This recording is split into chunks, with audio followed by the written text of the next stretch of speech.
The following news flash is brought to you by the Lone Star Lowdown, providing your daily bulletins for the commodities market. Today in history, news updates, and the inside scoop into the tides of the alternative. Markets for the 6th of January 2016 opened up with gold at $1,093.40 an ounce, silver $13.99 an ounce, Texas crude $35.97 a barrel, and Bitcoin is currently at 431 U.S. currency. Today in history, Monday, January 6, 1958, Gibson patents its Flying V guitar, an electric guitar model with a radical futuristic V-body design. In recent news, here at the Lone Star Lowdown, we pride ourselves in bringing you the headlines of the day without the hype and media bias. As a result, we are always having to correct the narrative. So to cut to the chase, we are sorry for reporting some falsehoods yesterday. The Bundy situation in Oregon is not a standoff or occupation. According to the Citizens for Constitutional Freedom press conference, they are simply reclaiming the federal wildlife refuge for the state of Oregon and its citizenry, specifically all the ranchers that have had to give up lands to the BLM. Dwight Heyman and his son, Stephen, are facing terrorism charges and resentencing. The point of the land burns, which eventually spread from their land to federal lands, was for ranching purposes and not agricultural reasons. We are sorry for the incorrect reporting of the other day. Regardless of who drops the ball, the media or even ourselves, we're always here to correct and clarify. The TransCanada Corporation has filed a lawsuit in a U.S. federal court in Houston, Texas, stating that President Barack Obama's ban on the Keystone Pipeline supersedes his legitimate powers within the Constitution. Through a NAFTA claim, TransCanada is seeking to receive compensation for more than $15 billion in the expenditures and damages it has accumulated as a result of the permit ban. Governor Jerry Brown declared a state of emergency today, ordering California state agencies to move as rapidly as possible in fixing a gas leak which has been spewing 110,000 pounds of natural gas per hour since October of last year. This declaration comes after previous attempts to plug the leak of methane have failed. He stated that, quote, 7 state agencies are mobilized to protect public health, oversee Southern California's gas companies' actions to stop the leak, track methane emissions, ensure worker safety, safeguard energy reliability, and address any other problems stemming from the leak. The Lone Star Lowdown is currently looking to fill some advertisement slots. So you have a product or a service you'd like to advertise with us, feel free to give us a call at 210-363-2257. This has been your Lowdown for January 6th, 2016. It's 11:59 at Radio Free America, and this is Uncle Sam with music and the truth until dawn. Right now, I got a few words for some of our brothers and sisters in the occupied zone. The chair is against the wall. The chair is against the wall. John has a long mustache. John has a long mustache. It's 12 o'clock, Americans, another day closer to victory. And for all of you out there on or behind the lines, this is your song. Good evening, ladies and gentlemen, and welcome. I have a joke for you. Hey? The government in this town is excellent and uses your tax dollars efficiently. I thought you'd see it coming. The moment's here.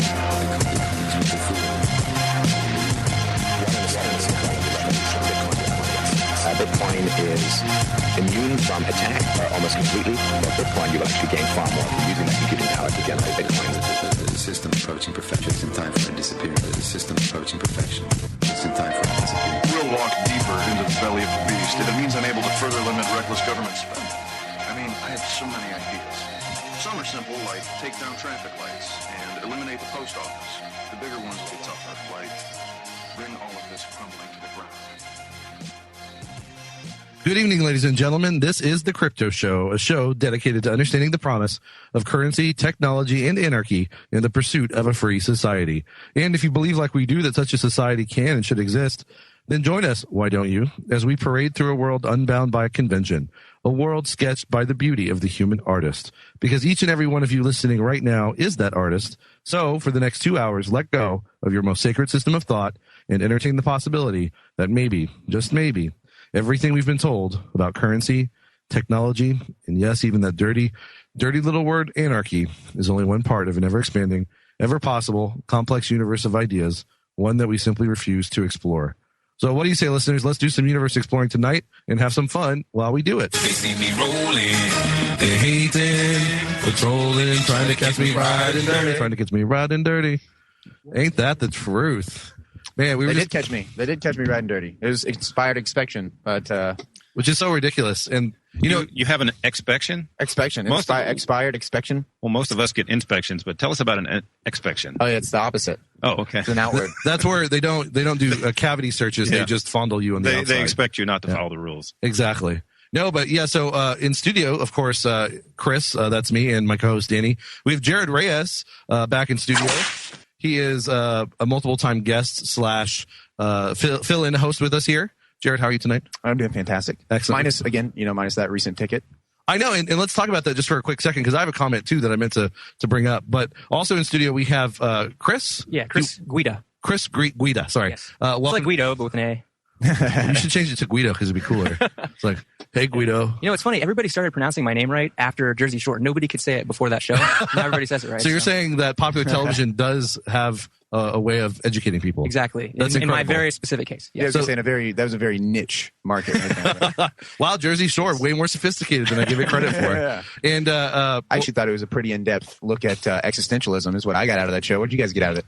well, it reminded me, it had elements of Sartre and Foucault and absurdist existentialist writers of the early 20th century. I don't know. It was definitely like an exercise in Schadenfreude. Like oh my God, haha, they're such idiots. I would never do that. And then you're like, Yeah, then well, you're would I? Yeah, then you're like drunk with your What would friends I and you do? realize that you do all of that.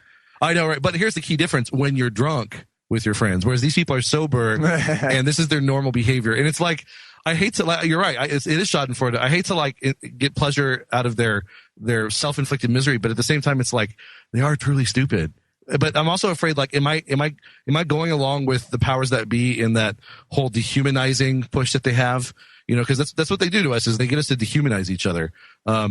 You know, whether that's dehumanizing Muslim Arabs and, you know, getting people to kill them overseas, or just dehumanizing each other. But anyway, food for thought, guys. No, but I think there's something there. There is definitely something there. But speaking of dehumanization, cops, of course, I think definitely are taught to, maybe not explicitly, it doesn't have to be explicit, but there is definitely inculcated in cops, I think, a tendency towards dehumanizing the average person.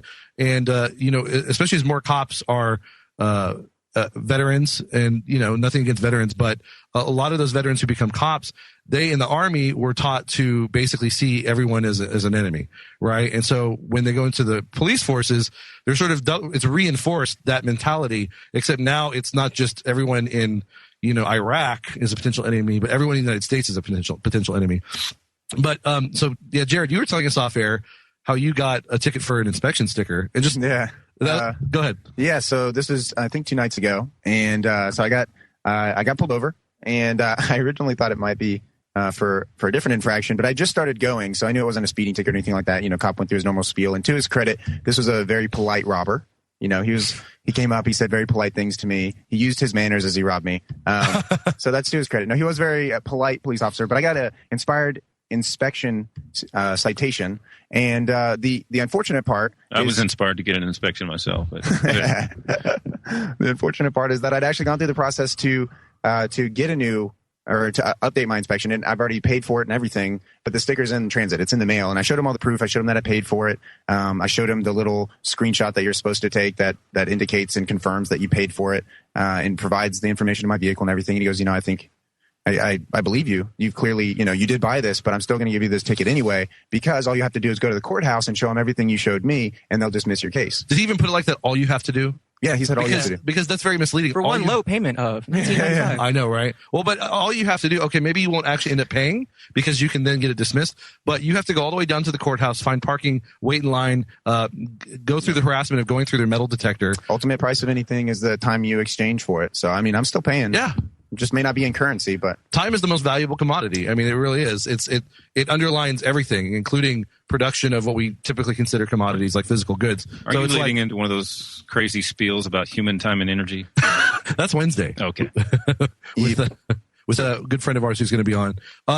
Well, and I want to add just real quick. Obviously there's so many ways you could look at this and how awful and immoral it is. I thought it was funny. It's been expired. Man, I can't say that word tonight. It was expired for 6 months. And of course, 3 days after I actually give in, and, you know, because I'm trying to sell my car, and that's the only reason I actually, you know, even had the motivation to do it 3 days ago or whatever. But, you know, I've had it expired for 6 months, got away with it. But as soon as I actually eventually give in and go through the process to get it updated, of course, a few days later I get pulled over. Isn't that weird how that happens? That's God, Jared. God's trying to tell you something. Yeah. Just kidding. I missed it, you know. I just missed the sign.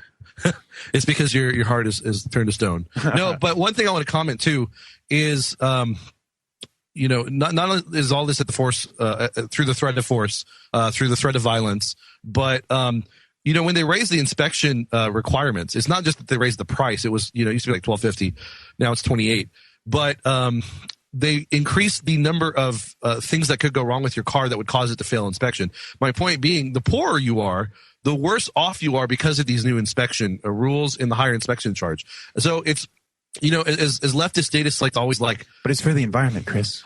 It's a regressive tax is what it is. That's exactly what it is. Very well said. Exactly. And that to me is infuriating because, it's ironic where, some statists will, talk about the effects of things on the poor when in reality, the worst problem for the poor is the state. But, they don't look at things like this and the unintended consequences of these policies. And that's, I hate to harken on this like I often do, but it's like that. I forget who said it, but that's what makes, I think it was Henry Hazlitt. What makes the difference between a good economist and a bad economist is the bad economist can see the immediate obvious consequences. The good economist can see the not so obvious unforeseen consequences of a particular government policy. Yeah. Like for example, kind of on the whole government hurts the poor with these regulations. For example, let's say I own a donut shop and at the end of the day, there's donuts left over. I'm not going to sell them to customers and I can't legally give them to the homeless either. Which is crazy. Because they're too old. And it's like, let the homeless decide whether or not, let the hungry decide whether or not you they can want to give eat them the to donuts. cops. What's that? You can give them to cops. Maybe we should. No, and that's a great point because one, not only is it preventing the poor from getting all that food's going to waste. We're throwing it away. Let the individual decide if they want to eat it, but why not offer it up? Yeah. Well, and two, it's demeaning. Think about it. It's like these poor people are too stupid to determine whether the food is still edible. That's what a big part of it is. And homelessness in general, that's government. That's government because, for example, there's all these housing codes and things like that kick people out of their homes and put them onto the streets when they're more than fine living in that house. Yeah, maybe, they didn't like the way the roof was or something, and the city has these codes and comes and shuts down the home and says it's unlivable. We'll let the people who want to live in the home decide if it's livable or not. So you were talking about the difference between a good economist and a bad economist. I think a bad economist does not understand incentives. I think that's what it usually boils down to. They're like, oh, the government can just do this thing for free. And they don't realize nothing is for free, Right. Literally. I mean, at a basic level, everything has an opportunity cost, which is essentially the basis for all other costs, that we may typically measure in financial terms. So nothing is free, right? Someone pays for it. It may not be you, but, there is no such thing as a free lunch. That, famous phrase in economics. And, no, and that's a good point. And it's not just, you're right. It's the incentives are a big part of it, understanding that. And not just understanding incentives, but understanding perverse incentives. And that's part of it too, where certain government policies will create perverse incentives. Right. Like exactly, like the broken window fallacy. Exactly. Oh my God. I don't think Keynes could foresee the, cardiologist who would benefit from, the broken window fallacy when an audio board, thing like that was that loud. By the way, do we have no concept of time? Yes, we have 1 minute, 27 seconds. Oh, okay, cool. Just checking. So I do want to say, on the other side, we're going to talk to Chris Guida about... Okay, nailed it. Excellent. That's the first time he's ever gotten a name right, first time on air. That doesn't happen. I trip up with my own that name, Jersey too. Shore thing. Everybody always remembers it after that. Jersey Shore made me smarter. Thank you, Jersey Shore. She sells seashells on the Jersey seashore. Did you say Jersey Shore? That's a STD. That's different. But when we come back, we'll talk to him about Bitcoin. But yeah, perverse incentives, they abound when it comes to government policy. And if only people understood economics, they wouldn't be statists. I mean, that's just true. Right. And I'm sorry if you disagree with that, but you're wrong. So, agreed. I'm glad. I never did. I'm saying all this stuff without ever kind of getting a feel for what you believe, and it's cool if you disagree with us. By the way, we're not going to be jerks. Oh, don't worry. I'll argue with you when you're wrong. Okay, excellent. I like this guy. I think he knows what's up. That's awesome. I guess we're coming to break. And how long do we got? 15 seconds. 15 seconds, 14 seconds. But we'll be right back here on the Crypto Show. It looks like, oh, thank God, our internet's back up. And we'll be right back with Jared Reyes and Chris Guida and me and Danny. You are listening to the Logos Radio Network. LogosRadioNetwork.com. This is what happens when you call the cops. Say what? This is what happens when you call the cops. Come on. This is what happens when you call the cops. You get your rights violated or you all get shot. This is what happens when you call the cops. Welcome back to the Crypto Show, guys. I think I forgot to mention it is January 10th, 2016, a Sunday here on Logos Radio Network. And we are brought to you, as always, by Brave New Books and Hill Country Home Improvements. And by the way... and soon to be eCoin. And soon to be eCoin, yes. Right. I wasn't sure if we were ready to throw that out there, but... it's going to be a two-way debit card. Oh, I for like Bitcoin. two-way debit cards. Yeah. Those are my favorite. That's awesome. It's an AC/DC. Excelente. I'm excited. So we'll hear more about our partnership with eCoin in upcoming episodes. We're pretty excited about that. And of course, we're sitting here with Jared Reyes, filling in with us, as well as Chris Guida. He's taking a quick break because we have another guest. And actually, before I mention our guest, it's already kind of too late. I'm always bad at delivery, but Rob Hustle is wrong about this is what happens when you call the cops because he's still speaking. And if you call the cops, there's a good chance you probably won't be alive to speak after a few minutes. But anyway, bad joke. But we do have a wonderful guest in studio, Ben Farmer. Ben, how are you? assume it's wonderful. Well, yeah, I might not be quite as wonderful as you guys would hope. Yeah, I'm Ben Farmer, I'm the vice chair of the Libertarian Party of Texas, obviously here in Texas, and happy to announce that next Saturday at 4 p.m. on this very network, we will be launching our official LP Texas radio show called the Voice of Reason radio show. Will you guys be backing Johnson or McAfee? Well, officially, we're not backing any of them because they're just candidates right now. But if you want to get involved in the process in the LP, in order to actually nominate one of those candidates, we'll be going over that entire convention process over the next few months. I mean, that really is the big thing that's going on in our political world right now. Cool. That's really awesome. And so if you like your digital privacy, you'll want McAfee. If you're scared of Islam, you want. I see it as a battle between ecstasy and marijuana, really, ultimately.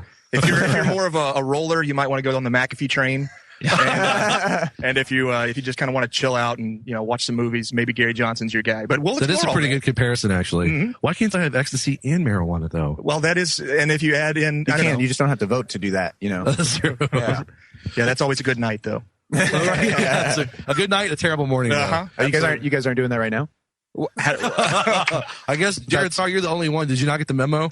We decided not to do it on the show. Yeah, I got all the ones that told us that to do it, and then apparently the one that you guys decided to back out. I missed that. Click send. That's what I was supposed to do. I'm sorry. No, wait a minute. When I walked into Brave New Books today, they handed me like 2 bottles of extra strength Robitussin and told me I had to take that before coming on air. Is that correct? Robitussin. I'm making quotation marks with my hands. Yeah, it looks like an elephant is making quotation marks to me right now. Pink elephant. No, this is awesome. Well, Ben, obviously, you are going to talk about libertarian issues. Are you going to have any particular focus? Are you going to be focusing a lot on the electoral process, especially as the presidential election comes up, or what's? Well, we're going to have a lot of that. We're going to have also, obviously, we'll talk about current events as they come up. We'll have all the presidential candidates come through. Hopefully, we'll get every single one of them. We'll also have a variety of in-the-field reporters all throughout Austin. So people like Fixie Frank and Hipster Dan, who they hate one another. Fixie Frank, did you make that up? No, that's a real guy. Real guy. Cool. We've got Rock Throwing Rob. I don't know if you've heard about his exploits over throwing rocks around I-35. He'll tell us his adventures. Is that for real? I feel like I just heard about that on there. I feel like I need a phrase to go between my first and last name is what I'm realizing right now. What are your first and last names? Jared and last name is Reyes, but I don't have a phrase in between. Jared Voluntarist Reyes, Funky Reyes. No, I like the phrase. I like the rock throwing. There we go. You like the alliteration aspect. Yeah. How about Jared the Expection Reyes? Expection Reyes. Jared Expection Sticker Reyes. So we'll talk about that. And we'll talk about a lot of the issues that we'll be pushing during the next legislative session. Obviously, this time around, we had we put a lot of work into constitutional carry. We ended up with open carry. We put a lot of work into legalizing marijuana. We broke some ground there, but obviously the work is not done yet. It's tough. Yeah, it's going to be a long uphill battle for sure. Sure. And there are a couple other things that we might be interested in doing. For instance, about 2 months ago, we received a large stack of letters at the political office asking us to say something else. A large stack of doo-doo. That happens every once in a while, too. But no, this was actually letters of people asking us to fight to get rid of daylight saving time. And that kind of struck us as, hey, that's kind of a non-controversial, multi-partisan thing that maybe we could spearhead in the next legislative session. That's actually kind of curious. So I've heard, I don't know if I've heard arguments against per se. I know they did it for the farmers. So you could argue it's a special interest rent-seeking type of implemented is this true, law Ben? Or whatever. It is. Come to find out, farmers actually hate it because, unbeknownst to me, although I am a farmer. I know. Now I'm getting the joke. I didn't even get that. Apparently, chickens and cows don't care what time has changed. So it's hard on farm animals. That's a good point. Right. You got to go with nature. I mean, so what does it benefit a farmer if it's? I was going to say, can you explain the logic or how's it supposed to benefit the farmer to begin with? I don't know. I mean, it was something that happened a long, long time ago, but I think we've kind of outgrown its usefulness at this point. Yeah, well, everybody knows if you cut a foot off of the top of the blanket, put it on the bottom, you get an extra foot. You would be great in government. You should get a job as a senator or something. I'm from the government and I'm here to help. Exactly. Scariest words that are ever spoken. I know. That really is the best phrase ever. No, and so you really don't know what the purported reason for it was. I'm sure I could look in. I'm sure there's a reasonable explanation. From what I understand, it was back during when we had candles as our number one lighting source, and it was a method to save wax because we had more sunlight during the day, so we weren't burning as much light or burning as much wax. I don't know if that's an urban myth or not, but that's how it's interesting. Why didn't they call it wax savings? Well, the moon does wax though. And wane. Nice, that was good. No, actually, I never knew that it was farmer specific. Like I'd heard that it was, basically for that purpose for businesses. That way they operate more when there's daylight. Therefore, there's less, candles used. I guess in the process of business. But I had never heard that. That could be just an urban myth or whatever too. The farmer thing. That's just what I had heard. Again, I never really found out a reason. That's just what I'd heard. Well, they had noticed when the farmer tan would fade during certain times of the year. They needed to move the ton. So it'd be more consistent. I like that. That makes sense. Of course. So I don't know if that's an issue that we'll actually tackle in the next ledge session. This is really important. I mean, it could be something that we could get a moral victory on. Sure. And every little bit helps. We do consider ourselves to be the party of the future, the party of the millennials, and getting rid of outdated government programs is something that we can totally spearhead. You may not want to be redundant though in your use of outdated government programs. I was going to say, are there any non-outdated government programs? I don't think so. Drone warfare. Although it sucks, it's not outdated. That's true. That is a good point. That might be the one exception. Well, real quick too. What would you say personally, or maybe what would you say if you can speak for the party as a whole, is the biggest issue for libertarians right now? Our biggest issue is that our activist wing, the anarchists, don't vote. And they don't vote because they've taken this Larkin Rose approach that is that you don't want to contribute to your own enslavement. And I totally get that. But to me, it's a good idea to have somebody negotiating with the slave master while you're still in the back trying to tunnel out. And I feel like if our activists were to just go in there, just hit the damn button, we could actually see, we could actually be a real political instrument. Yeah. So I never want to shoot anybody, obviously, but I will use a gun in self-defense. And I think we have to use politics in self-defense. So if I'm going to speak as a whole, thanks for calling me that, by the way, for the party, it would be, let's get out there and actually vote. I mean, let's do it. Now, if all we're doing is voting, clearly that's not going to stop government. But it is a weapon that we have in our arsenal, and we shouldn't abandon it. Yeah. Well, go ahead, Jared. Yeah, well, I was just going to say that I think you're speaking to me to some extent because I definitely go the political route, and I choose not to participate because I feel we can only, best case scenario, we're slowing the growth of government. There's no way that a libertarian president could repeal enough to where the government ever decreases, in my mind. Listen, and you might very well be the case, but I would say growing vegetables on your front yard isn't helping any more quickly than voting would. No, I think they're both necessary. We have to come up with parallel systems to make government unnecessary, and we still have to fight them on their political battlefield too. I just think they changed the rules.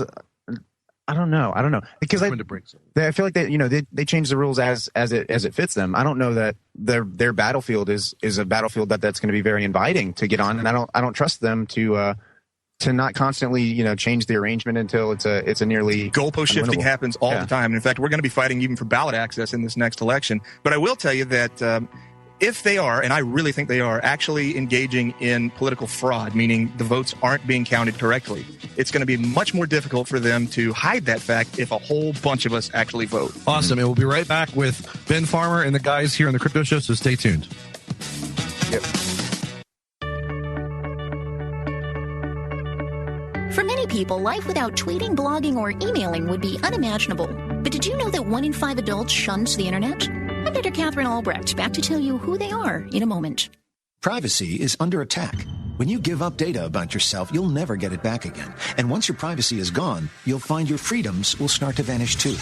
So protect your rights, say no to surveillance, and keep your information to yourself. Privacy, it's worth hanging on to. This message is brought to you by StartPage.com, the private search engine alternative to Google, Yahoo, and Bing. Start over with StartPage.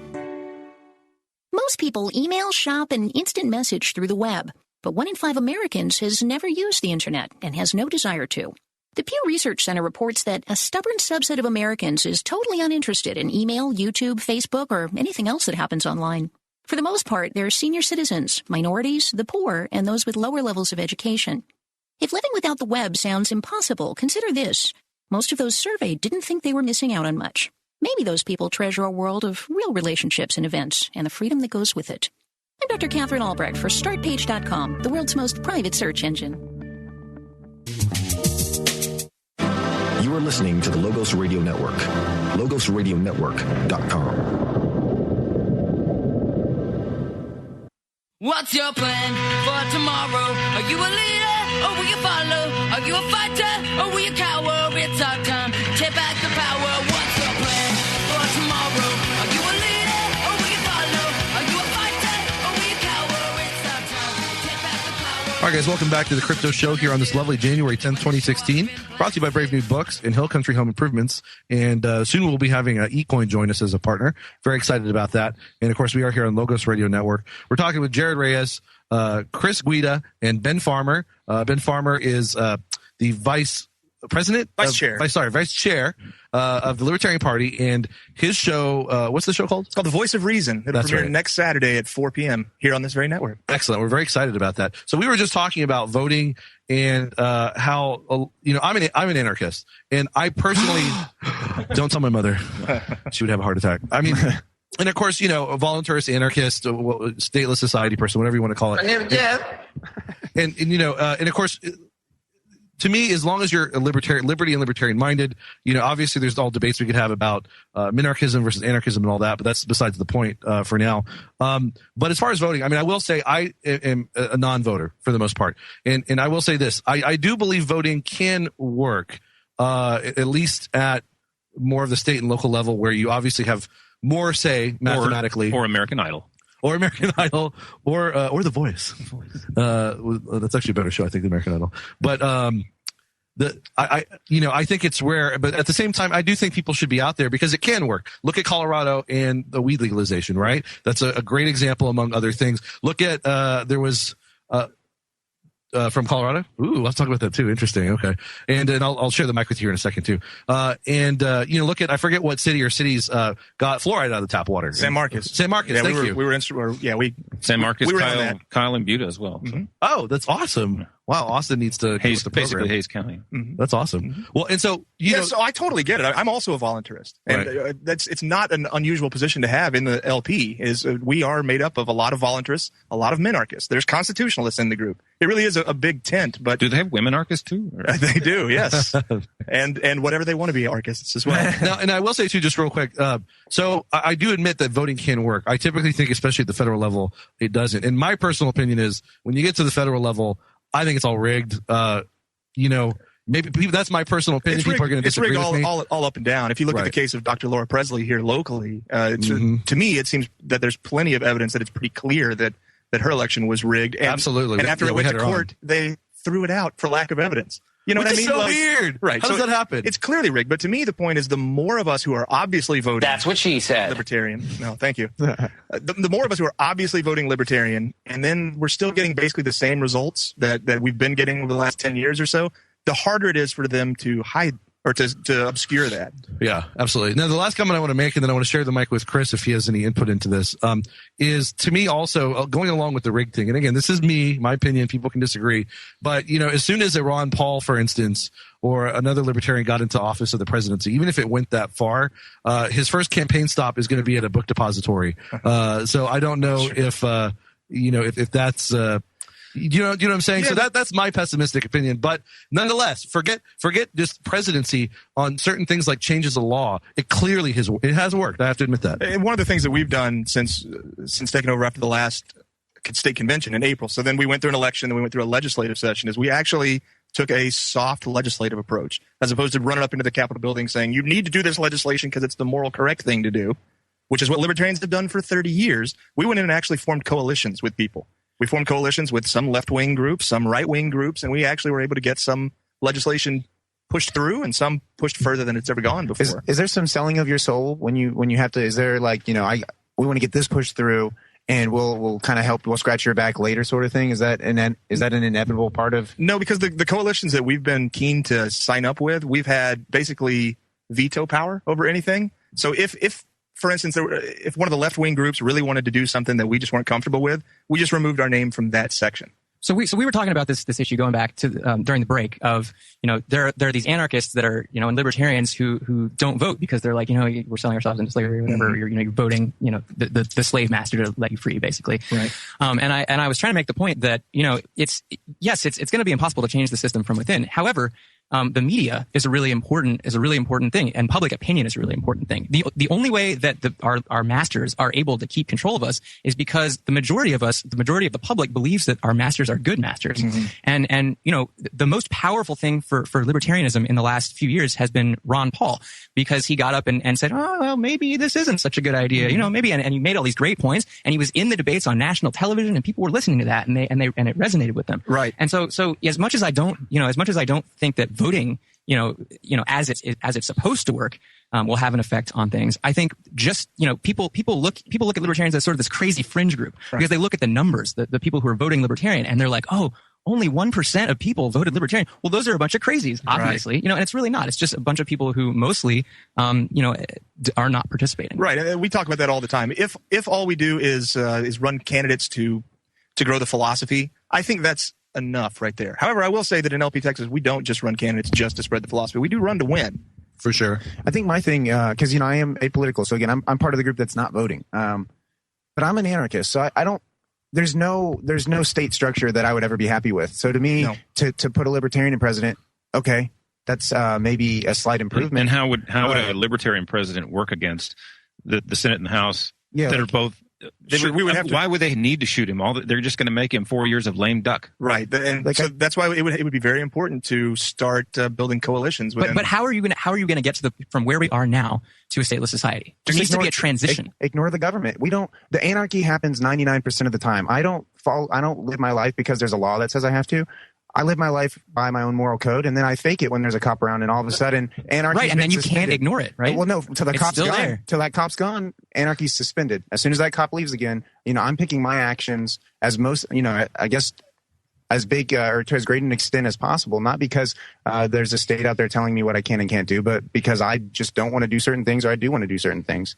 So, with a critical mass of libertarians in office, we would get rid of that whole having to have that interaction of the cop coming up because your car isn't licensed. Well, it's your property. It makes no sense that we have to pay money to the state every year for our own property. So, I mean, just on little miniature scales like that, that's the thing about government is you can ignore it all you want, but it doesn't ignore you. That's a good point. And, and again, I just want to reiterate, it is demonstrable that voting has worked effectively for libertarian purposes. Now, of course, I'm talking about legislation rather than maybe a politician. And it can, like with Ron Paul, be very effective for bringing visibility to these issues. And then there was that time that he convinced us to vote for Ted Cruz. Well, I want my money back. And or Lamar Smith or any other number of Republicans that he. That's the sad thing too. Is Ron Paul was amazing for the movement. He brought a lot of people to libertarianism, and then a lot of people migrated from libertarianism into anarchism. Mm-hmm. He brought a lot of people to the philosophy, no doubt. But he sold his soul up on that platform too. On several different occasions, he said things that definitely went against his ideology. Now, he did more for the movement than anyone else, and I'm not saying you have to be a purist, because none of us are purists. We all compromise certain beliefs at different times. I don't think there's any way you can go through this system and not end up maybe giving up more than you can accomplish back. To rise through these ranks, you may make coalitions, and I know at times maybe you can find ways to where you don't end up giving as much back, but I have a really hard time believing you can kind of swim through this stream and come out like a net positive at the end. Sure. I mean, again, we're not going to get to a stateless society using politics alone. It's simply one of the weapons that we have in our tool belt. I think the biggest thing is technology. And if you look back in history... I think that's going to make anarchy far more possible. Right. If you look back in history at like all of the sound and fury and the revolutions and things, nothing has ever really changed anything except technological advancement.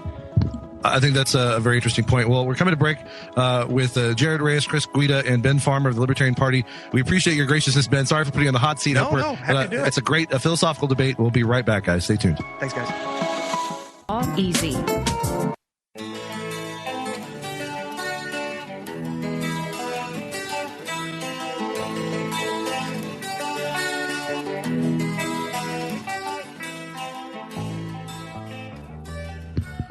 All right, guys, welcome back to the Crypto Show here on this lovely January 10th, 2016, a Sunday here on Logos Radio Network, brought to you by our sponsors, Brave New Books, Hill Country Home Improvements, and soon eCoin. And we were just talking with Ben Farmer, Vice Chair of the Libertarian Party of Texas, and he had to go do some stuff with John Bush. We appreciate his time on the show.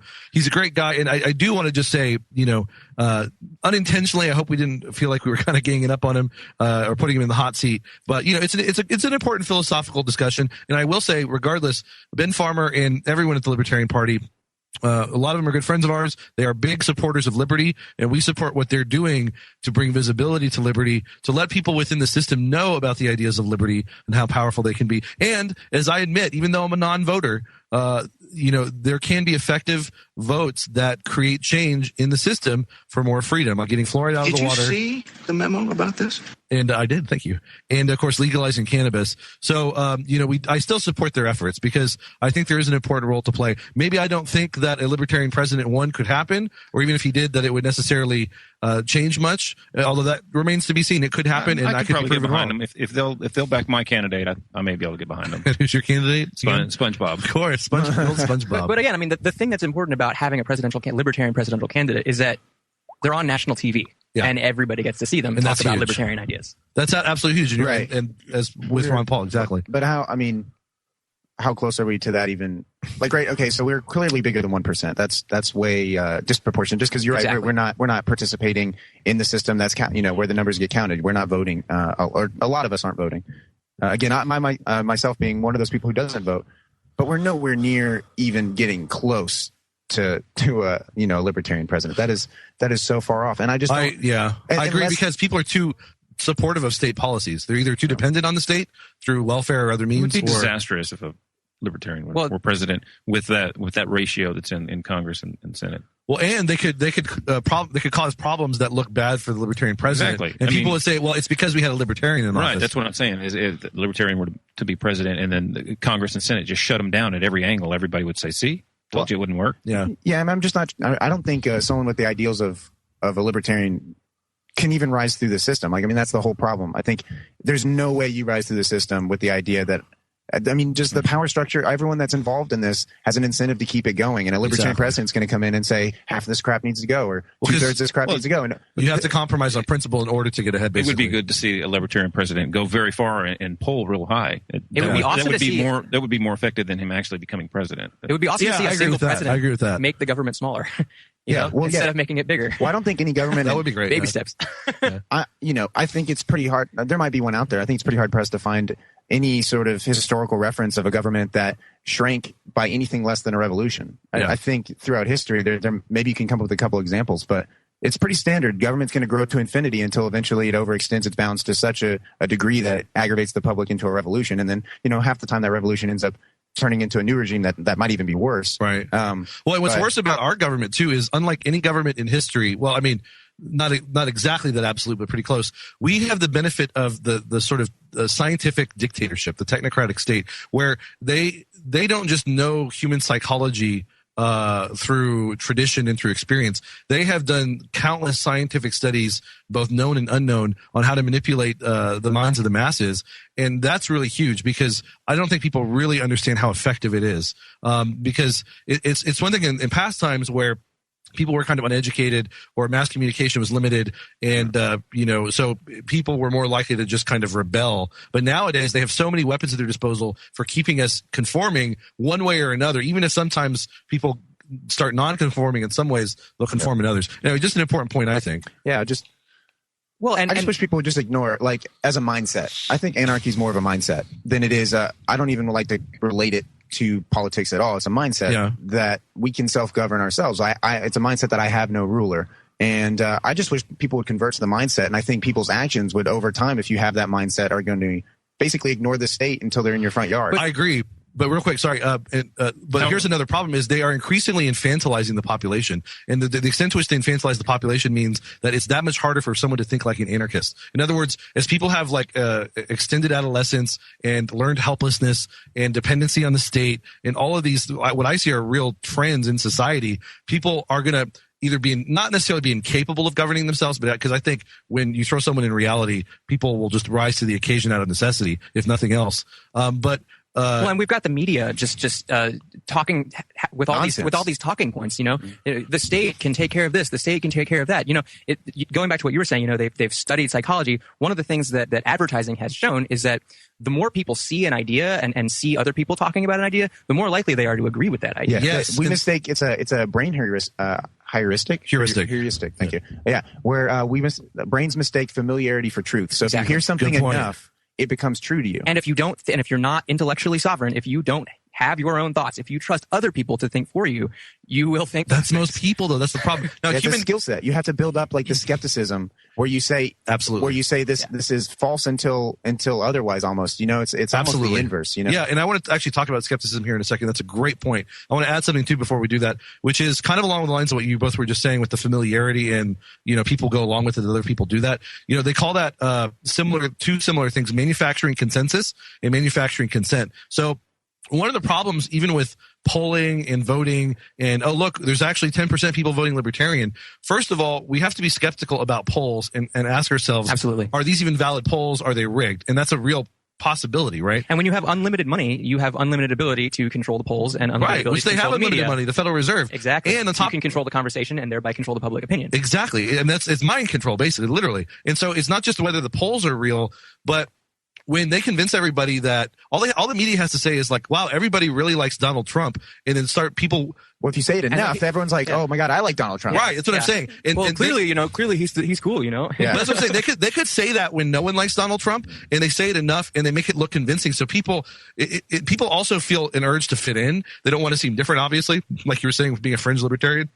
So they can literally turn up a candidate with zero support into a candidate with like almost complete support, as long as they convince people of this consensus that's already that they pretend already exists. As long as they put him on CNN and MSNBC and Fox enough and go, hey, look, Donald Trump is running for president. Let's listen on the things that he's saying. As long as they just talk about him, people think he's a big deal. You hear his name. You hear his name. You hear his name.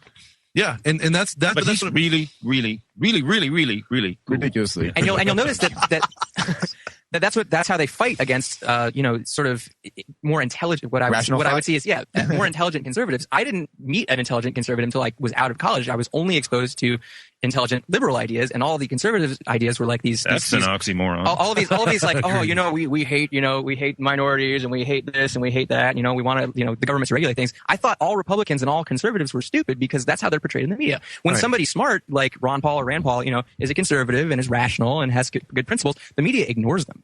Yeah. So they pretend like they're not there. So they pretend like they're not cool. And people, are scared of having beliefs that are not cool. Right. Yeah. No, that's absolutely cool. That's a really good point. And that's again how they distort and contort and manufacture reality by putting people's perceptions of things in the box. Self-fulfilling prophecy. They say this is true even before it is, and then eventually, through just familiarity, it becomes true. Right. You see this.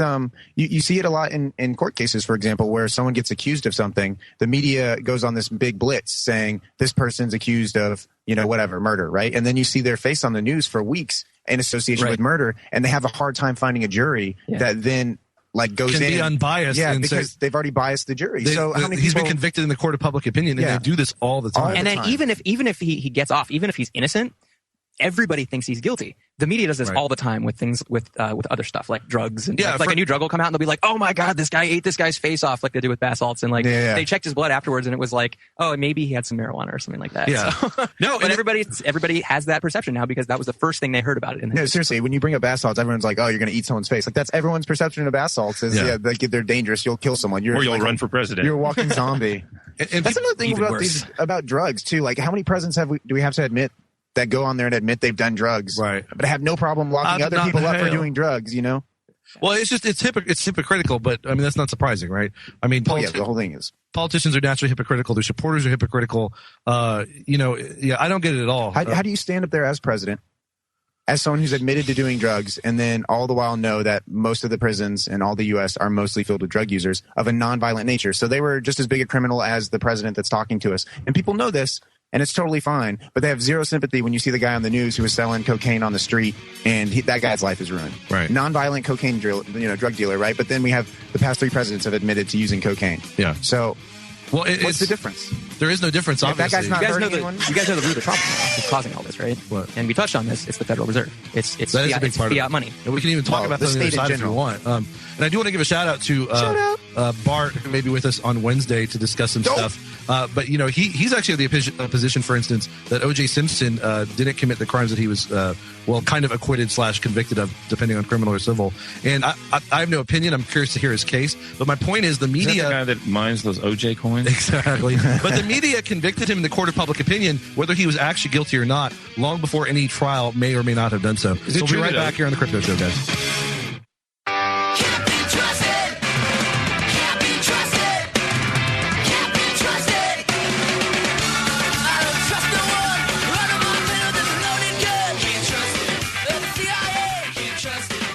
back to the second half of the Crypto Show here on this lovely January 10th, 2016. Here on Logos Radio Network, brought to you as always by Brave New Books, Hill Country Home Improvements, and soon our new partner, eCoin.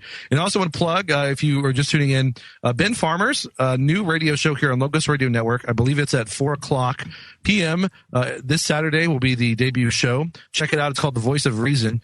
And double check me on either in the archive of the show or on logosradionetwork.com about the time. I believe it was 4 o'clock Saturday.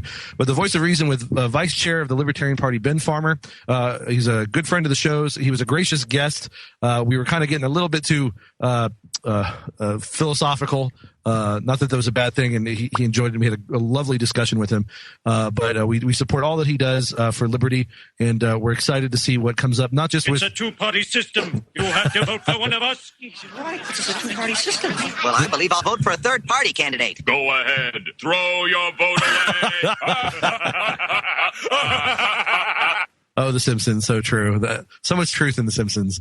But yeah, so we're excited to see what him and the Libertarian Party have in store coming up, especially as the elections come up. And of course, really excited about his show, Voice of Reason. So check that out. Anyway, we're talking with Jared Reyes and Chris Guida here in studio. And before we transition into another topic, skepticism.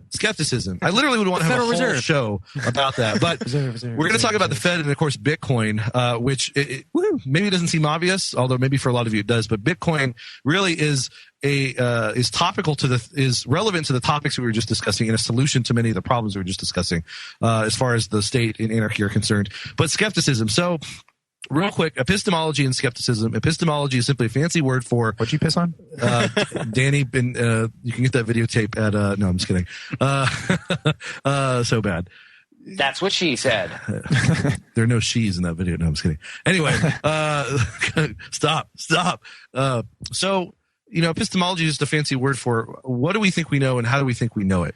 And skepticism is part of that, because skepticism, which is a pillar of science and scientific thought. Socrates, exactly. The only thing I know is that I know nothing. And yet you have a lot of people who trumpet or who sort of bring out skepticism as this ideal and call themselves skeptics, yet they're the opposite. For instance, I'm a skeptic concerning climate change. People can disagree with me, and that's fine.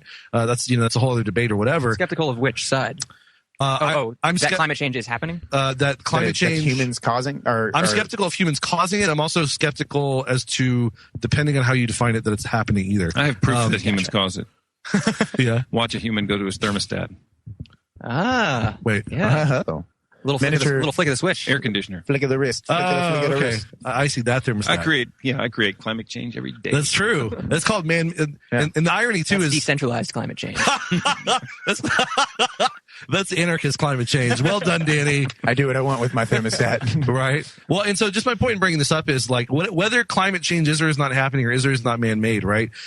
The fact that people who are skeptical of it's being man-made or it's happening are lambasted as like crazies or idiots, often by the other side. That's not true for everyone on the other side, obviously, but they're saying those people are anti-science. Those people are exercising skepticism, which is part and parcel of scientific thought. Right. That's why it's so crazy. And skepticism too. Yeah, you argue with people who are like, yeah, climate change is definitely happening. It's definitely being caused by man, and then you're like, okay, well, let me see your data. And they're like, whatever, everybody thinks that. And I'm like, well, that's not a real answer. It's an appeal to authority, to this consensus that does not exist to the extent that they say it does. But regardless, that's just an illustration. Also with politics, with news, like the television presents us with stuff and people just eat it like it's God himself brought the truth and beamed it into their heads. Well, I mean, through the school system, we're taught that you turn to an authority and somehow they know the one objective truth. Yeah. Somehow you're incapable of knowing it. You're figuring it out yourself. But you just turn to this teacher. The teacher always knows the objective truth. There's a right and It's religious. Do you see how religious that just sounded? I was told in classrooms that my opinion was wrong.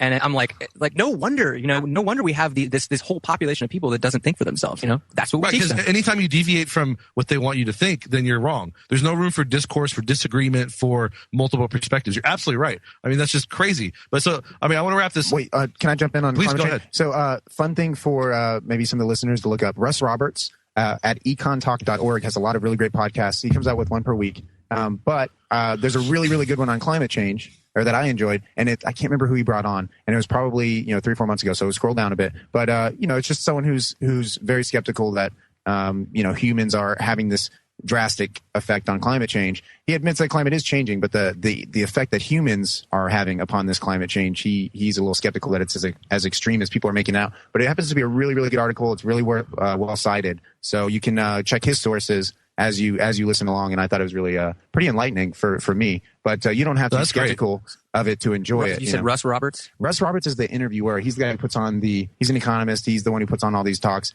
I love Russ Roberts. He's also does Cafe Hayek with Don Boudreaux, and he was one of the duo behind the Keynes Hayek rap, Fear the Boom and Bust, which I can do both raps from memory. What's up? So, we've been going back and forth for a century. I want the steer markets. I want them set free. There's a boom and bust cycle. Take a reason to fear it. Blame no interest rates. Nah, it's the animal spirits. Okay, that kind of sucked. But, so Russ Roberts is great. I got to check that out. That but he has a really awesome. good one on there. Like I said, it's a few months back. You have to scroll down a bit. But econtalk.org, he's got all these free podcasts. They're really good. And he had a guest on for climate change, and it was really enlightening. There's a Dr. Tim Ball, who's actually a former climate scientist, who has really good stuff to say too.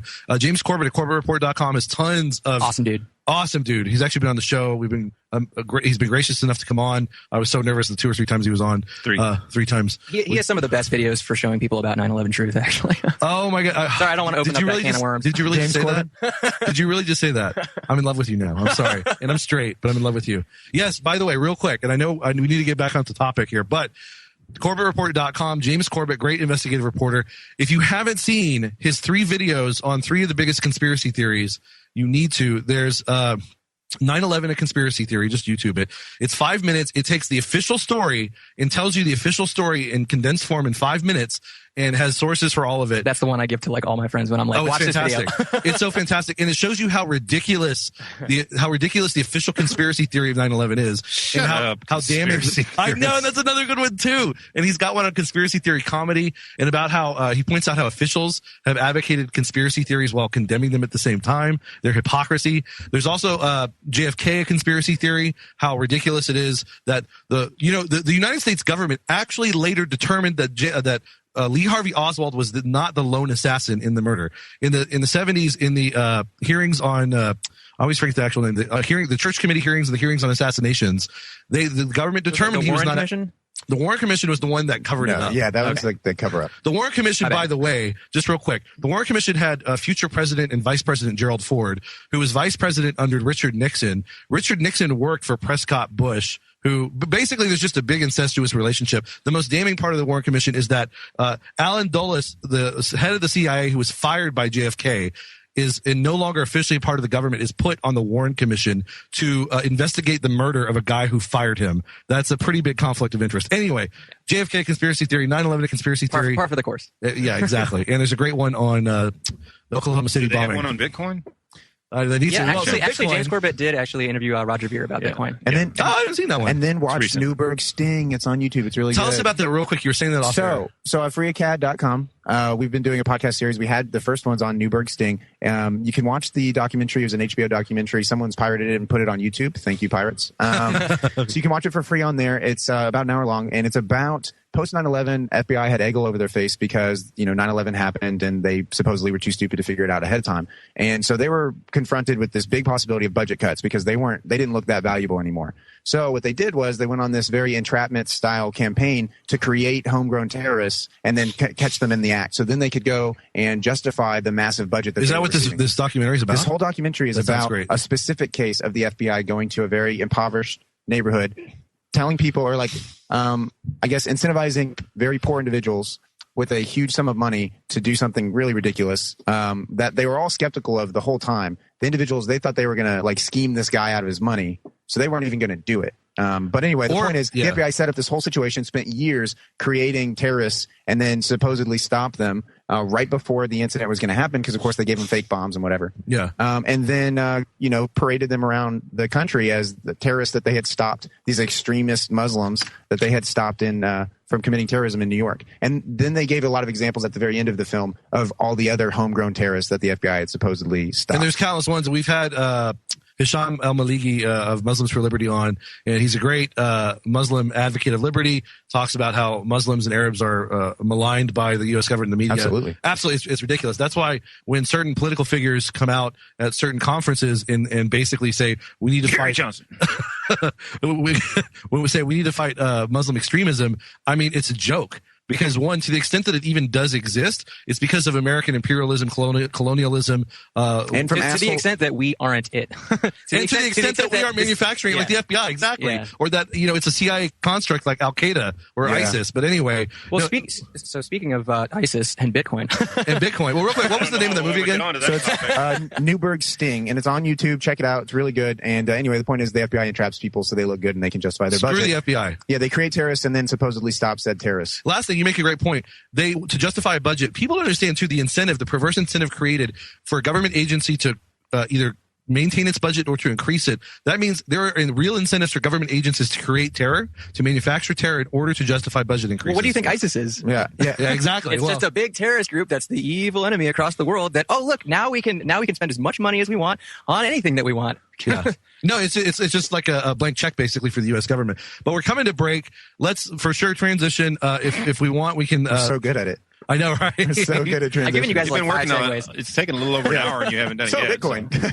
But we're going to talk about Bitcoin. Maybe we'll start off talking about the Fed real quick and why Bitcoin, with respect to the Fed in particular, is so important, and why the Fed, of course, is so important. It probably goes. Isn't that how you started this segment?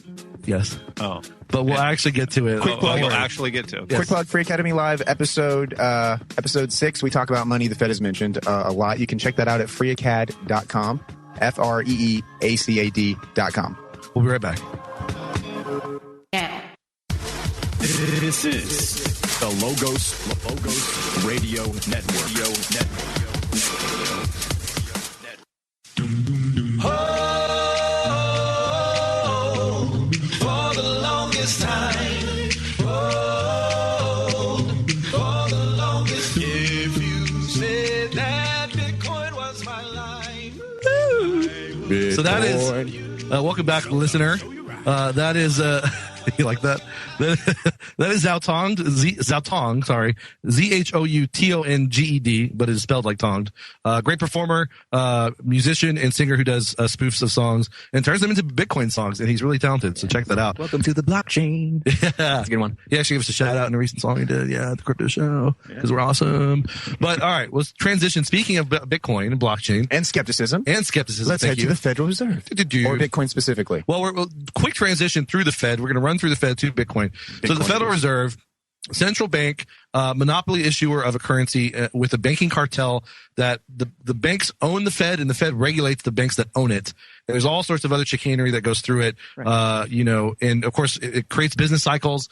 It, as much as like leftist statists like to talk about the 1% and, capitalism transfers wealth, blah, blah, blah. The Federal Reserve transfers wealth from the bottom 99% up to the 1%. So naturally. So that's a problem. Go ahead. So what was I going to say? So here's the problem. All right. And I think a lot of anarchists have this sort of blind spot, about incentives. That sort of, if you look at statists, if you talk to statists, they have the same blind spot. They're like, oh, we can just, it doesn't matter that there are market incentives going this way. We can just, kind of force people to go that way. So the statists use the states to do that. But anarchists don't realize that there's this market force called money, okay, which actually creates government because of it's a very bad technology. It creates perverse incentives, but it's a very useful technology. That's what I mean by it's a market phenomenon. Is people like it's one of the most useful things in existence, and that's the problem. And well, it's not the problem. It's that the government will co-opt things that are useful. So money arose naturally on the market without government, but the government recognized its importance. But what I'm saying is governments came from money, because what happened was you had fractional reserve banks, and then you had them band together in order to crash the economy and steal people's wealth. Mm-hmm. And then you had them say, well, we have all this wealth. We need a way to protect this wealth. So we're going to create a government that has a monopoly on violence. I don't know. There were governments in states before modern day fractional reserve banking. I'm not saying that there aren't major elements of truth to what you just said, but I don't think they create governments. Band of people. Just money's things that have played the purpose of money have been around for a really long time. I think the only incentive that happens is, naturally when something has value that you can trade for anything else, there's going to be people who band together to steal that said thing. Right. And the difference is that in modern times, you've had the ability for the banks to be in physical control of upwards of 90% of the money supply. Right. In old times, when you didn't have fractional reserve banks, you didn't have that problem. I agree with that. Yeah. Well, but even in old times, like in Scotland, and I think it was like the 18th century, you had relatively free banking where there was theoretically fractional reserve banking, but because of the competition, it kept banks from issuing too much more currency above the actual gold that they had. So in a truly free market, there was never a way to prove that, though. I mean, the bigger the bank was, the lower of a reserve it had to have, because the more in bed with the government it was, or the auditors, or whoever, you know. Well, I mean, I guess theoretically, I don't know if that was always the case. I mean, certainly in England, just look at incentives. I mean, if you're an auditor or a politician, you're going to be in bed with whoever has the most money. Sure, absolutely, or whoever has the biggest guns, or so that's all I'm saying is a lot of people like to ignore these incentives. I mean, money is a huge incentive for most people. Well, yes. I'm definitely not ignoring the incentive of money. Yeah. I mean, the thing is, there's nothing inherently wrong with banking. In a free market, banking would be checked by other banks, not to mention consumers who own money. And of course, you would also have in modern times, of course, things like Bitcoin that can, of course, make banking obsolete. I think. Yep. So the flaw with money, I think, is the fiat nature of it. I mean, it's debt-based money, right? It's just there's nothing else there. There's no asset behind it, right? That's really where the problem gets really out of hand. The fact that banks were manipulating the government was sad to begin with, but I want no government. So given the idea of a stateless society, I don't know that it's as big a concern. But my point is that banking isn't the concern. It's the banking's influence on the government. That is the concern to me. Right, but what I'm saying is there's an incentive for that to happen. And until cryptocurrency happened, until Bitcoin happened, the money always led to that. Okay, I think I see more of what you're saying that I more agree with is that, yes, there's constantly an incentive for banks and government to get in bed together. Right, so what I'm saying, here's the story. Okay, the story is you have fractional reserve banks, right? Mm-hmm. Eventually you have a big fractional reserve bank, which controls the auditing controls, and it controls the government. So it controls the economy because it controls the money supply. So it crashes the money supply, or it gets together with its friends to crash the economy. And then power gets more and more centralized and more centralized. Eventually, the big fractional reserve banks get together and form a Federal Reserve. So you're talking about Great Depression, and then eventually they band together to cause these wars, which then form new monetary systems, which are based on worthless paper, which is what we have now. And what I'm saying is, before cryptocurrency technology, there were very powerful incentives for that exact thing to happen. Right. Oh yeah, absolutely. Real quick, I don't want to quibble too much, but it's not that the banks came together and formed the Federal Reserve. It's that the banks did come together and draft the Federal Reserve legislation. It still took the state to create an enforced banking monopoly cartel. Which the banks forced by crashing the economy. If you look at the panic of 1907, that's what finally got everybody to get on board with the Federal Reserve. Because they were like, it's chaos. And the banks were like, just laughing in the back room, like, haha, we caused the chaos. Because I agree with that. But they needed the state to manipulate. Like, banking in and of itself isn't inherently evil. Well, money's not inherently evil. Huge. But fractional reserve banking is fraud, and that's what we need to get rid of. And that's what Bitcoin can help us get rid of. It can be fraud. Not necessarily fraud. I would say it's typically if there's fraud. A way to perfectly audit it, which Bitcoin gives you the way to do that. We have cryptographic proof of reserves. Gregory Maxwell came up with something that does that. So before, you had this third party auditor. You had to trust. There was always a person that you had to trust. Yeah, there's always to walk into the bank and say, "Oh, is this guy solvent?" And if he wasn't, and if he was a big enough bank, it's just a human doing the audit. So, and that's the system that we have today. Well, and you're right, and that's the beauty of Bitcoin, and we'll get to that. All I'm saying is that, I just want to add that, again, prior to the Federal Reserve, there were major state interventions into banking going back to the founding of the country. So it's not like there was this free market in banking and the banks somehow were able to get together without competition coming in and making those banks go bankrupt and strengthening the system through that process. And that's the thing is, if banks do go bankrupt and are allowed to go bankrupt, just, because like profit and loss, if it's allowed to happen, dynamically over time, the market gets stronger. But anyway, it's kind of besides the point. But regardless of those kinds of statements or arguments like that, they're sort of irrelevant because we've got Bitcoin. Yeah, right? Like you're saying. That's exactly what I'm saying. I mean, so basically, maybe you guys disagree with me on this, but I think the root problem with legacy monetary technology, that is, government money, is that fractional reserve banking is allowed. And if you allow fractional reserve banking, what you're doing is you're legalizing fraud. You're basically saying it's okay for a bank to create 10 times more money than it has and lend that out at interest. Okay, so what that does, watch this great documentary called The Money Masters. I've seen this. It's pretty good. But don't you think it's Bill Still? It's fiat, though. The fiat nature of the money is what I'm saying is there's always as long as you don't have cryptographic proof of reserves, as long as you don't have cryptographic money, you're always going to get a higher and higher concentration of power, which is going to create this worthless fiat money that the people at the top of the system can completely control. And that does seem at least to be the historical tendency. I mean, I agree with you on that. Now, I will say real quick, it's not that they allow fractional reserve banking. In fact, it's that they enforce fractional reserve banking, because traditional banking, you had time and demand deposits. And in our system, you do have time deposits in the form of like certificates of deposit, but you don't have any legal or real distinction between a demand deposit and fractional reserve. So it's not just that they allow it, they actually enforce it. But anyway, But you're right. I'm sorry, I keep going back to that, and it's kind of unnecessary because in the world of the future, Bitcoin is going to make that all irrelevant. We won't need to worry about that. So what Bitcoin does is two things. The first thing it does is it actually caps the supply at 21 million, and each Bitcoin is divisible up to 100 million parts. So you get something like, I think it's like 2.1 quadrillion units. Okay, so even if each unit is worth $1, which would make the whole system worth a lot, basically it would still be useful as a money. Yeah, but so basically the supply is capped. So you get rid of the effect that the Fed has had on the dollar since 1913, which is that the dollar itself has been losing value for a long time. Yeah, I mean, the Bitcoin... So we're coming to break. Sorry to interrupt. Yeah. Great discussion. We're finally into Bitcoin, and we're going to get even deeper into Bitcoin on the other side. So stay tuned. We'll be right back.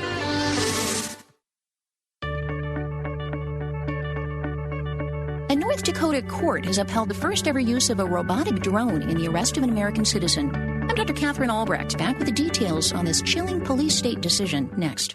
Privacy is under attack. When you give up data about yourself, you'll never get it back again. And once your privacy is gone, you'll find your freedoms will start to vanish too. So protect your rights, say no to surveillance, and keep your information to yourself. Privacy, it's worth hanging on to. This message is brought to you by StartPage.com, the private search engine alternative to Google, Yahoo, and Bing. Start over with StartPage. Rodney Brosserts, a rancher in North Dakota, was arrested after a standoff with police for refusing to return 4 cows that had wandered onto his land. It's not the fact that he was arrested, but how. He's the first American to be arrested on U.S. soil through the use of an unmanned aerial vehicle. His lawyer argued that because police had used a drone to track him without a warrant, the case should be dismissed. The judge disagreed, saying the drone had no bearing on the charges. Say what? Using surveillance drones to track and arrest Americans without a warrant is a clear abuse of our constitutional freedoms. I'm Dr. Catherine Albrecht for StartPage.com, the world's most private search engine. Chemtrails. Looking for some truth? You found it. LogosRadioNetwork.com. I've been walking a tightrope between fact and fiction. Been wrestling with... All right, guys, welcome back to the last 2 segments of the Crypto Show here on this lovely January 10th, 2016 on Logos Radio Network. Brought to you as always by Brave New Books, Hill Country Home Improvements, and very soon eCoin. Talking with Jared Reyes and Chris Guida about the Fed, fractional reserve banking, and now we're going to get into Bitcoin because that's primarily what our subject matter is, and we can get lost all day in what I think is minutia of banking that really I think we ultimately agree, and we're just kind of talking past each other, or at least I know I do that a lot. But guys can interrupt people. Well, I know I do when I get excited. But so anyway, but Chris, real quick, tell us how you got into Bitcoin, and I don't know, just what you've been doing with it personally. So actually the reason why I'm here today is because there was a Bitcoin meetup at Brave New Books, and I'm new in town. I've been living here for 8 days, and that long? Bitcoin is so Bitcoin's what I'm obsessed with. So that's I like to go find the Bitcoin people and talk to them. But how I originally got into it, basically back in, I think I heard about it like the first time, sometime maybe 2010, when I was in college. Somebody was like, "Hey, you can earn free money by running this miner thing on your computer." And I was like, cool. Scam. Yeah, I was like, cool. Like, how much can you get? And they were like, I don't know, a few cents a day. So I said, well, that sounds silly. I'm not going to do that.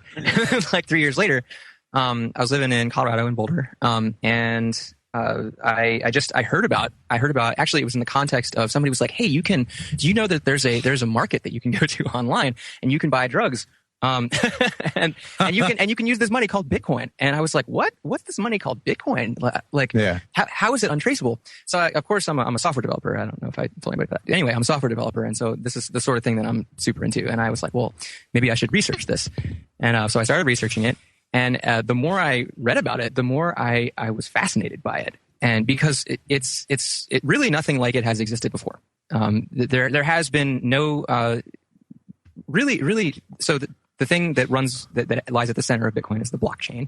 Okay, and essentially it's just this very very rigorously audited database or log of transactions. But the remarkable thing about it is that nobody is trusted. No one person is trusted to do this. And so I researched it, how it possibly could work, and I concluded, well, I really can't tell how it possibly works. But the fact is that it's been running for 6 years now, or 5, or however. It's crazy to think it's been that long, right? I mean, the thing so it does work. Yeah. The thing is, and it's got a value, and people take it, and I get goods for it. I mean, it's working. That's what money needs to do, and it's still anonymous so far. So it's working. The thing that I hear brought up recently about Bitcoin when I was having a conversation with a buddy of mine He goes, yeah, but it's all based on just confidence. Like if people lose confidence, it goes to zero. And I go, okay, well, what's the difference between that and the U.S. dollar? I mean, they're the same thing. People think it's backed by something. People think the dollar is backed by something. I know. It's the same thing. No, it's backed by guns. Yeah, that's true. But the beauty of Bitcoin, not the value. Yeah, but I think the beauty of Bitcoin is even if it were to fail, one day it goes. Tell that to Gaddafi. Yeah, I know, right? Even if one day the value of Bitcoin goes to zero, the cat's out of the bag with this general idea of encryption and the blockchain and decentralized. It proved this method of decentralization being able to achieve verifying different things. And I mean, once that the cat, I mean, I guess that in and of itself is one of the greatest inventions in modern times. No, that's a good point. Because even Bitcoin could fail. Bitcoin could fail. Absolutely. Agreed. And it could never actually fail because it opened Pandora's box to this whole other world that's ultimately going to give everyone more freedom. And we've had Roger Ver and Eric Voorhees on, two of the biggest names of Bitcoin. And of course, like Roger Ver, both of them are very, wealthy guys. Have a lot Eric of is Bitcoin. based in Denver, actually. Oh, that's right. Yeah, that's comes to the meetups there. That's so cool. Yeah, he came to the Texas Bitcoin conference. Yeah. It was really cool meeting him in person. Yeah, but my point, awesome. He's great. No, my point is though, these two brilliant, great guys, big advocates of Bitcoin, own a lot of Bitcoin themselves, said the exact same thing that Jared said, that you know what, even if Bitcoin fails, it won't fail because this technology is out of the bag. It's going to change everything. So in a way, it didn't matter to them, and they have the most incentive for it to matter.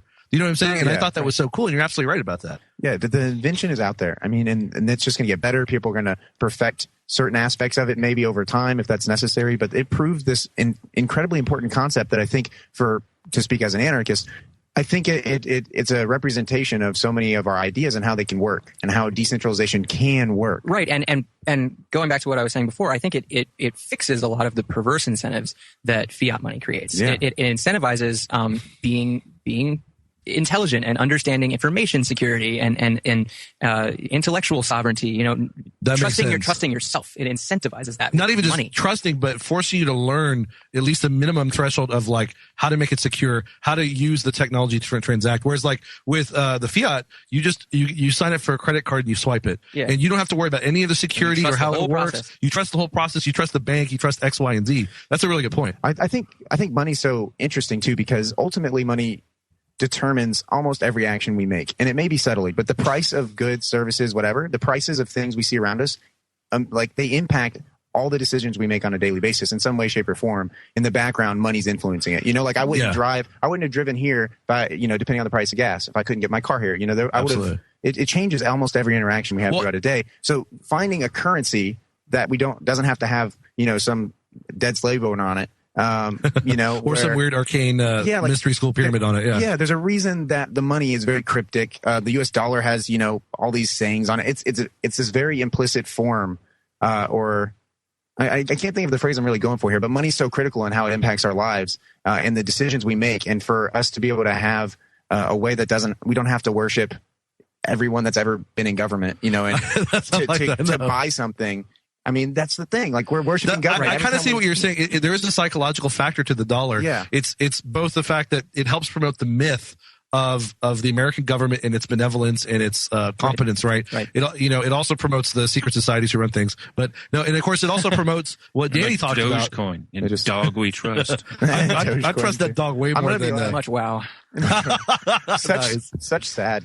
Oh man, I feel. But you're right. I mean, basically, it's and when I try to talk to people about Bitcoin, the one of the major stumbling blocks is that they're so invested in the dollar. They're holding it, and the system incentivizes this. It says hold your money in a bank, and we'll take 2% of it per year. At least, and that's understated too by the statistics. And real quick, what Danny was saying, just to elaborate, it is at the point of a gun though, because if it weren't for our military, basically in many ways forcing the world to accept it, people would have abandoned it long ago. If it weren't for legal tender laws, they're enforced through this point of a gun. If it weren't for the petrodollar, when in '71 Nixon closed the gold window, we came really close to having a dollar collapse. And what happened is, what's his name that Ted Cruz did a photo op with, Kissinger and Nixon. Henry Kissinger. I know, Henry. They went to Saudi Arabia and basically said, okay, OPEC, Saudi Arabia in particular as the head of OPEC, if you accept only dollars for oil, we'll protect you and we'll do X, Y, and Z. That kept the dollar going. We almost had an incipient hyperinflation towards the end of the 70s that was cut off by Paul Volcker raising interest rates to 20%. Stagflation. And that's the thing is, if it weren't for that arrangement between two corrupt regimes, the United States federal government and Saudi Arabia, people probably wouldn't even use the dollar. And so it is just on every level, the dollar is a terrible thing. What's weird is, one of the biggest hesitations I get when I talk about Bitcoin to people for the first time, and they have no concept of what it is it's hard for them to understand, and that's the big block. But then they don't really understand what's happening with the banking system. They don't understand basic money anyway, yeah, right? So That's the point. It's you're just switching from one trust system to another, but they have trust in the government that's behind the banking system. And that's the stumbling block. Exactly. One of the things I like to say is, you think Bitcoin is complicated? Have you ever looked at what happens when you try to pay somebody with dollars electronically? That's true. Have you ever looked at what Western Union does when you send money to a different country? It goes through like 7 banks and takes like 2 weeks. Yeah. Like, Bitcoin's just do you there. understand that? No, you just use it. And there's already complicated cryptography and other things behind the fiat digital currency anyway. So Bitcoin is, in a way, it's so little different in a basic conceptual way from what we have. Well, I mean, obviously there's huge important differences, but you know what I'm saying? Right. Like people who are skeptical of it and at it's first, literally open source. Yeah. So if you're technically inclined, you can actually go and just read what it's doing and you can basically understand the whole system. Yeah, you can understand the whole system. You can determine, is there a loophole in here where someone's controlling it? No, because you can go and read the code yourself. Can you go and read the code that the Fed and the banks use for all their stuff? No, you can't. So you don't know if things are happening behind the scenes that are against your interest. We've never audited. We've never audited the Fed. That's true. We'll grab that. Easy.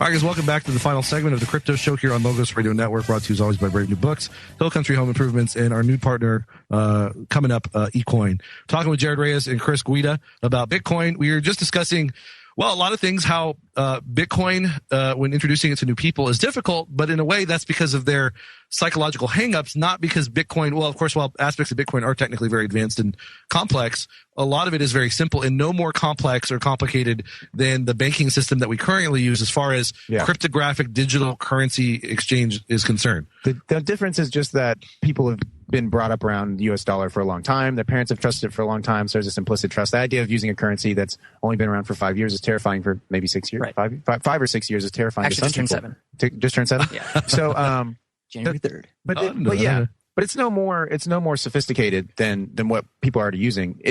And people don't understand the system they're already using either. It's just there's so many other people around them that have trusted it for so long that people implicitly just trust that it's working. So the big thing is what we're doing is we're changing the model. And if you're a technical person and you know how sort of basic information about how the internet works, you know that there's servers and there's clients, right? There's the client server model, right? The clients don't have to do anything. They're just dumb clients. All they have to do is talk to the server, and the server tells them everything to do. That's kind of how our society works right now. Basically, there's these big companies at the center of everything, and the clients are the individuals, and they don't have to do anything or know anything. All they do is they ask the server or the system, the government, like, hey, what do I do? And the government says, well, do this, and they go, okay.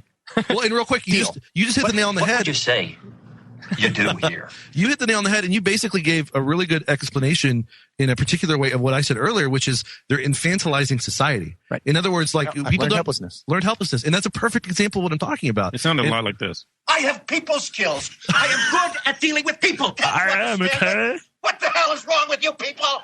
Nice. Where's that from? I forget. Office Space. That is. I'm stupid. How do I not remember that? Down. Such a great movie. Danny was in that. I believe you have my stapler. But no, and that's a great point. And that's one of the unfortunate drawbacks of modern society is that people just have no clue about some of the basic, not just computer architecture behind a lot of what we do, but even the history of money. Like really, the dollar itself is only 45 years old. The modern pure fiat petrodollar that is backed by nothing is less than a generation old. And of course, you can even go back to when they made gold holding illegal back in the 30s. I know, that's insane, by the way. Of course it's think insane. about that idea. Yeah, when was that legalized again? It's 34 or 35, I forget.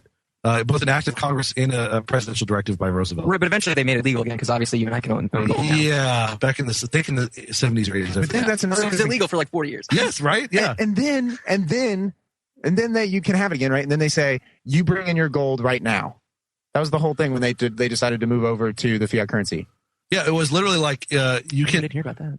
It became because I know we were closing our gold. That's where Fort Knox comes from. All the gold in Fort Knox came from the confiscated gold from the average American that the government forced and you had to. And it wasn't just you had to turn in your gold. All contracts that were denominated in gold, settlements in gold, were null and void and were forced to be dealt with in the new fiat Federal Reserve dollars. And so it was people don't know this stuff. I mean, that was crazy. They That's why I sport hash coins. Me too. That's the craziest thing. Just think in the soundboard like that. You had to sell the government their gold at the price that they made, and then they devalued it by 40%. Yeah, and by then the way, instantly marked up the price of gold. Right? They paid you. They paid like what? Do you guys remember? It was like 20 an ounce or something, and then immediately sold, put it up for 35 or something. Yeah, It was that's the craziest thing. How is that even remotely okay? Who can? People don't hear care, that? and people love FDR. The left, obviously, in particular, FDR. Oh, he put people in concentration camps, and people are used to the government robbing us. I mean, taxation. I mean, people are used to that. But you're like, it's going to the greater good. But even the blatant ones, you'd think they'd be like, well, that's a step too far, government. But what happens when they tell you to turn in your bitcoins? What are you going to do?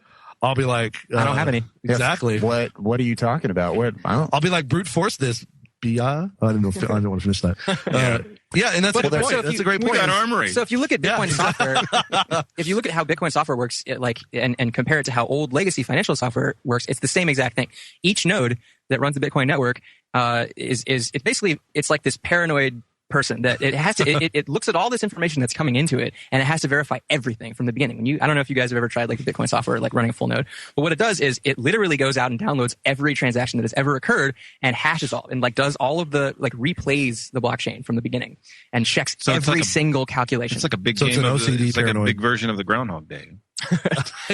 Probably you could say that. Yes, exactly. Cool. Great movie, by the way. So basically, so basically that node has to every node has to have all of the knowledge to run the whole system. And so that's what I'm saying is it's an uphill battle to get society to switch to that same exact model, because that's what Bitcoin is going to do. Yeah. And go ahead. Oh, well, and the thing is, with modern technology, even though it takes a lot of computing power to do this, it's it's still doable. And there are some people who criticize all the computing power that is required to keep the Bitcoin network going, and and they say it's wasteful, but in reality, it's not, because one, people have been inventive about utilizing, say, the heat from ASICs and whatnot and to hydroelectric power. Exactly. But then two, it's like we already have a bunch of hardware, huge servers somewhere running the current infrastructure, the banking system. And I mean, look at Bitcoin's energy footprint versus the entire global financial system. Exactly. Footprint, and I think it's clear which one is bigger. Yeah, and screw that. Exactly. You want to know it's wasteful and burning a lot of the NSA. They got all kinds. Let's get rid of the NSA and not quit worrying about Bitcoin. Yeah, exactly. Giant data center in Utah. Yeah. That thing uses. They're one of our biggest listeners. They're single biggest demographic. NSA. They've collected everything. Well, I forget exactly what it was, but I remember reading an article. It might have been the Utah Center, where they were running out of water to cool the servers or whatever. They said, "Get the heck out of here! We're not giving you more water." Yeah. Right? There was Utah City. The NSA wanted to expand there, and they voted no because they said you can come here, but we refuse to give you our water. Yeah, Bluffdale or Bluffview. Yeah. And I was like, that was badass. Yeah, that was amazing. And it's just like, and another thing to consider too is like, even if you could make a somehow sort of objective argument about the economic wastefulness of powering the whole Bitcoin network, you have to make. I used to have a really good way of generalizing this. You got to compare it to the alternative. Well, yeah, exactly. And the alternative. People forget you have to. There's certain things that are always relative. Yeah. The alternative is without Bitcoin. Let's say all the servers just use up too much energy and the materials used to construct it and all that. But the savings in not having major boom bust cycles, in not bailing out big banks and drawing out the credit bubbles, by avoiding all of that economic waste. The alleged waste of the system is tiny in comparison, I think. Exactly. Do you understand what I'm saying? Exactly. And I think a lot of people don't get that, because a lot of people don't realize that Austrian economics is superior to Keynesian economics. Amen, brother. Keynesian economics is just wrong. It is. Thank you. No, but most people are like, oh, but Paul Krugman, look at how much of a genius he is, and writes in the New York Times, and it's like you're just listening to this. He speaks into the mouthpiece and directly into your brain. Like literally, look at history. Oh, yeah. And think for yourself. Forget what the smart guy says. Maybe he's right. Maybe he's wrong. He's definitely wrong. But people can be bought and paid for. Paul Krugman is clearly bought and paid for, and people don't want to admit that. He's so believes what he's talking That's about. the scary part. That would be the powers worse. that be are like, wow, this guy's awesome. Let's pay him a lot of money. He's already doing what we want. And I do believe they do that. They have their shills that are knowing, but then they have the people that just happen to be right in line and they're good at selling it. That's one of my favorite questions. Dumb or evil? Do they know that they're misleading people, or are they dumb? And sometimes it's one, sometimes it's the other. Sometimes it's even both. And going back to what I was saying before, I think it's the system. It's the incentives. There's just a lot of perverse incentives out there. Everybody's just doing what's in their own rational self-interest. Paul Krugman is just doing what's in his own rational self-interest. Yeah. I mean, but without a conscience. Yeah. Yes. And then, we're talking about. We brought up Keynesian economics and everything. I mean, this we got less than 2 minutes too, but just keep that in mind. Okay, well then we can kind of. I was going to bring up, the whole minimum wage debates. Just raging heavy right now with Bernie's campaign, and that's been one of. Well, it was really speaking of Bernie, real quick. What's really sad is all the former Ron Paulers who now support Bernie Sanders, and it's like. If he loses, then they're going to be like, they're talking crap about Hillary this whole time. And if he can't win the primary, then guess where all their votes are going to go? The same person they've been calling atrocious for months. And here's the thing: is like his policies are actually going to be helpful to the average American person. It's just his economics is flawed and not sustainable. No, I don't think they're even helpful to the average American person. Though I think they're on the surface. There's less short-term pain for the average American, but in the long run, I think it's detrimental to everyone. There may not even be less short-term pain. I mean, arguably, but I mean, did you see his speech? By the bad lip reading thing, I couldn't tell the difference between that one and the actual one. I actually sided a lot more with the bad lip reading one. We've got to break up the big banks. Yeah, that's pretty good actually. I've tried to do a Bernie impression. I can't. Well, we got 40 seconds left. I was going to say, I think the Bernie thing, what makes him so attractive to a lot of people of my generation, especially. They're retarded? Well, he hits on all the things that they want, like not student loan or whatever. But he comes off as this really genuine guy, and that's the downside. Sure. He seems very nice and genuine, where Obama had this cool thing. He's very older gentleman, and that's why... He's grandfatherly, kind of. Like, if you could have... It's always gentlemanly to drop bombs on hospitals. Well, I know, see, that's the thing. 10 seconds left. Jared Dumb or Reyes. evil? Dumb or evil? I think usually evil, though, honestly. Bernie Chris Sanders. Guida, thank you so much. Thank you. And we'll see you next time, guys. Take it easy. No.